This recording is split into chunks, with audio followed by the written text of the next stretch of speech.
안녕하세요. 낙서인간입니다.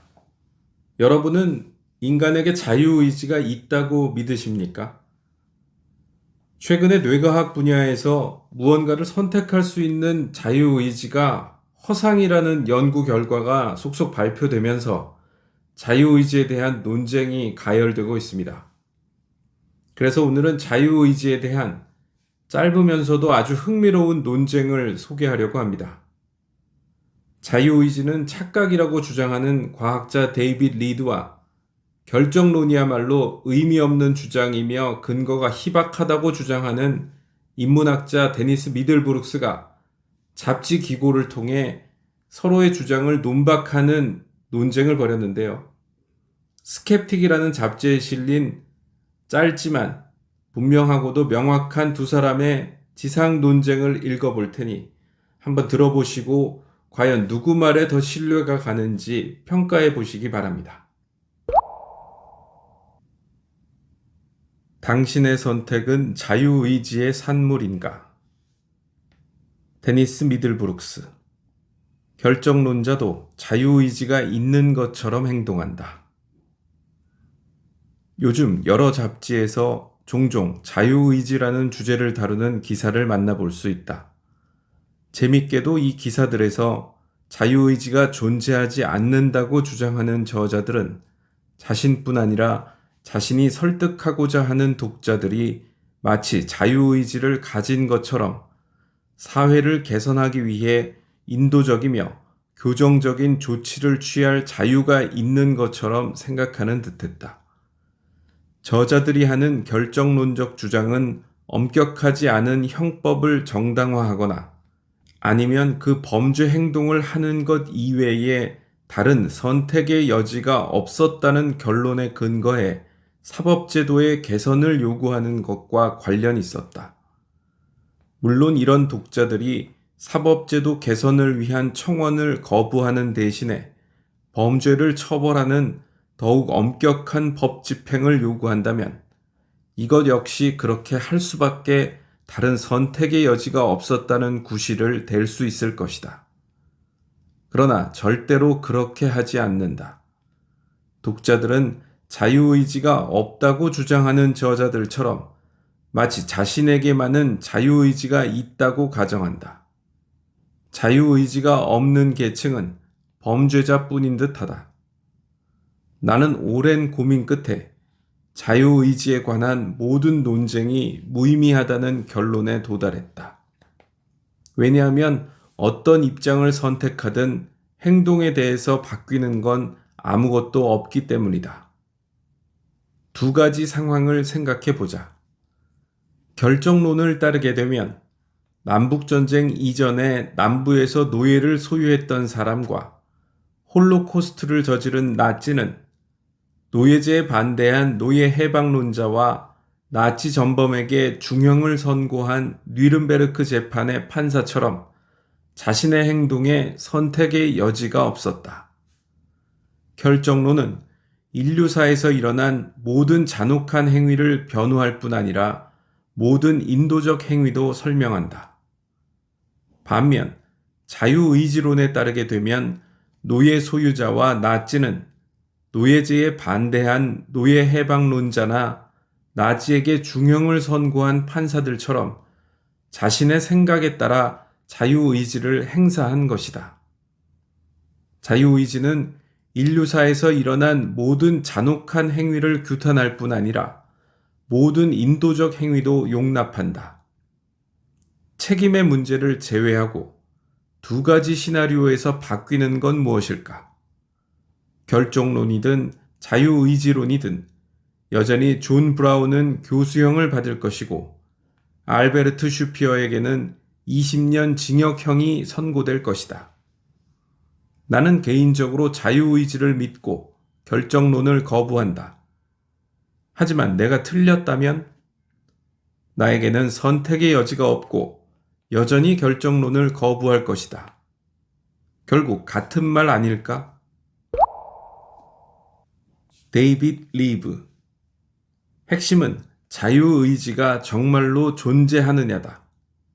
자유의지에 관한 나의 글을 읽었는지 모르겠지만 미들브룩스는 내가 지지하는 자유의지가 없다는 주장에 이의를 제기했다.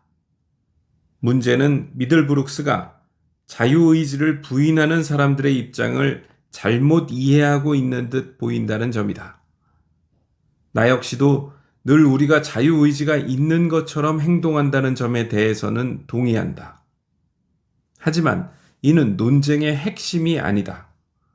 핵심은 우리가 실제로 자유의지를 가졌는지 여부다. 이는 심리적 질문이 아니고 존재론적 질문이다. 대부분의 사람은 자신이 자유의지를 가진 것처럼 느낄 것이다. 그래도 질문은 남는다. 정말로 우리에게 자유의지가 있을까? 자유의지 부정론자들이 히틀러 같은 범죄자도 선택의 여지가 없었다는 결론을 내릴 거라는 미들브룩스의 말은 옳다. 그러나 나와 같은 자유의지 부정론자가 엄격하지 않은 형법을 정당화하기를 원한다는 미들브룩스의 주장은 전적으로 틀렸다. 이 문제에 대한 나의 입장은 우리에게 가용한 모든 과학적 도구를 사용해 유익한 행동을 최대화하고 범죄를 최소화하는 형법이 필요하다는 것이다. 실제에 관한 이론과 이론을 채택했을 때 따르는 결과를 분리하는 건 중요하다. 아마도 정확성은 과학의 목표일 것이고 자유의지를 부정할 때 얻을 수 있는 이익은 해로움을 능가할 것이다. 아이들에게 행동에 대한 책임이 없다고 말을 하면 거짓말과 기만이 증가한다는 실험 결과를 알고 있지만 나는 여전히 인간의 조건에 대한 더 분명한 견해가 전반적으로 더 유익하다고 생각한다. 미들브룩스의 말처럼 자유의지를 부정하는 결정론은 대부분의 사람에게 별 영향을 주지 않겠지만 물리학과 철학에 관심이 있는 사람에게는 일관성 있는 세계관을 제공한다. 나는 자유의지에 대한 생각에 큰 문제가 있음을 지적하며 글을 마무리하려 한다. 무엇보다 신경과학은 자율성에 대한 우리의 믿음을 약화하고 있다. 나는 이 문제의 진실이 결국에는 밝혀질 거라고 생각한다. 우주가 현재 우리가 향유하는 수준의 선한 행동을 만들어냈으니 크게 걱정할 필요는 없다. 자유의지가 없어도 사람들은 일반적으로 친절하다. 데니스 미들브룩스. 우리의 행동이 대체 언제 결정된다는 말인가? 리브는 마치 우리가 자유의지를 누리는 것처럼 행동하면서 친결정론적 관점을 옹호하는 경향이 있다는 내 주장의 요점을 반박하지 않았다. 리브 역시 마찬가지다. 우리에게 자유의지가 있다고 믿는 사람처럼 행동하면서도 자유의지가 없다고 말한다. 그는 이 문제가 심리적 질문이 아니라 존재론적 질문이라고 지적하는데 이는 나 역시도 동의하는 바다. 하지만 나는 자유의지와 결정론 중 무엇이 옳은지 확실하게 입증할 수 있다고 생각하지 않는다. 내가 주목하는 건 리브가 어떤 시점에서 우리의 행동이 미리 결정되는지 밝히지 않았다는 점이다. 정자와 난자가 수정됐을 때일까?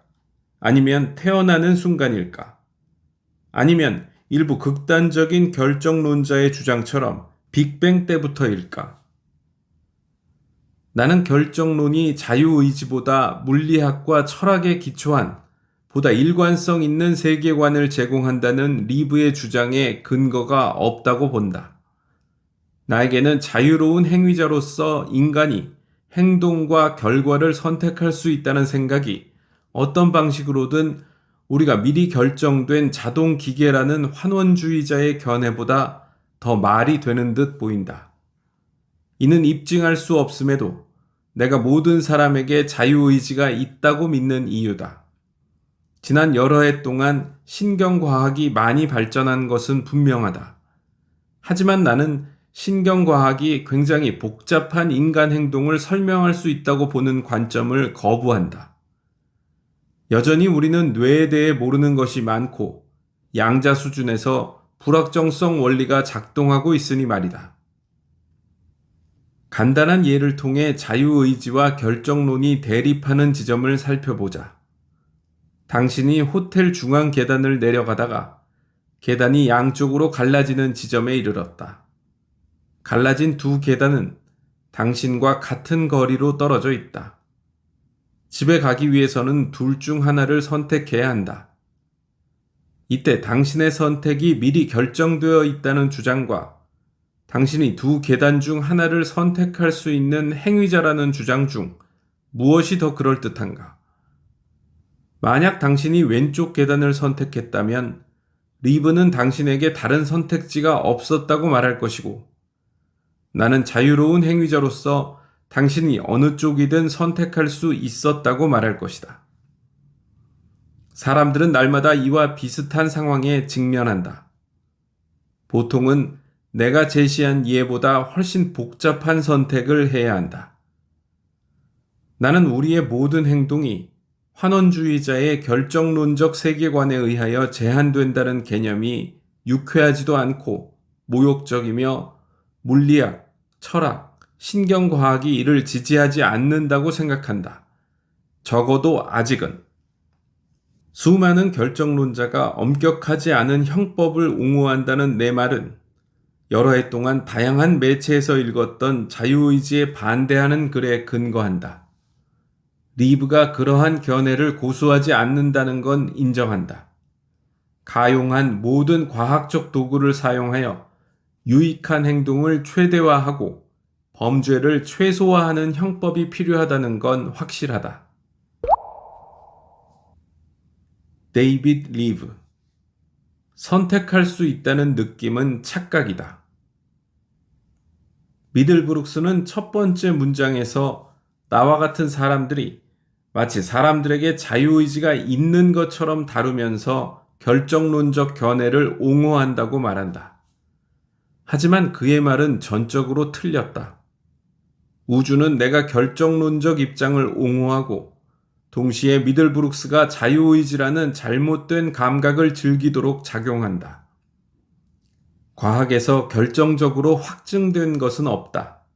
과학의 일은 경쟁하는 가설들의 근거를 평가하는 것이다. 과학에서 무엇이든 확정적으로 증명된 것은 없다. 하지만 대부분의 과학 분야는 결정론을 가정하고 사건을 결정하는 인과관계를 찾는다. 유일하게 비인과적 사건을 제안하는 양자역학에서도 겉보기로는 인과관계가 없는 파동함수의 붕괴에 실제로 어떻게 인과관계에 사슬이 포함되는지 알아내려는 양자 궤적 이론을 연구하는 과학자들이 있다. 미들브룩스는 계속해서 결정론이 자유의지보다 더 일관된 세계관이 아니라고 말한다. 나는 동의하지 않는다. 미들브룩스에 따르면 아마도 인간은 자유의지를 갖지만 바위는 자유의지를 갖지 않을 것이다. 따라서 미들브룩스의 세계관에서 우주는 일부 존재만이 자유의지를 갖는 이원론적 본성을 갖게 될 것이다. 이는 400년 전 데카르트의 이원론과 매우 유사하며 비슷한 문제를 낳는다. 과연 자유의지를 가진 존재는 자유의지를 갖지 않는 나머지 존재들과 어떻게 상호작용할 수 있을까? 이런 관점에서 이론론적인 결정론적 세계관이 더 일관성이 있다. 미들브룩스는 계속해서 여러 대안 중 하나를 선택할 때 그가 기본적으로 결정을 내리고 있음을 느낀다고 말한다. 나도 이에 동의한다. 우리에게 자유의지가 있다고 느껴지는 건 사실이다. 하지만 그런 느낌은 착각에 불과하다. 달갑지 않을 수 있지만 호소력이 과학과 과학이 제안하는 세계관을 지배해서는 안 될 것이다. 이는 과학과는 반대되는 일일 것이다.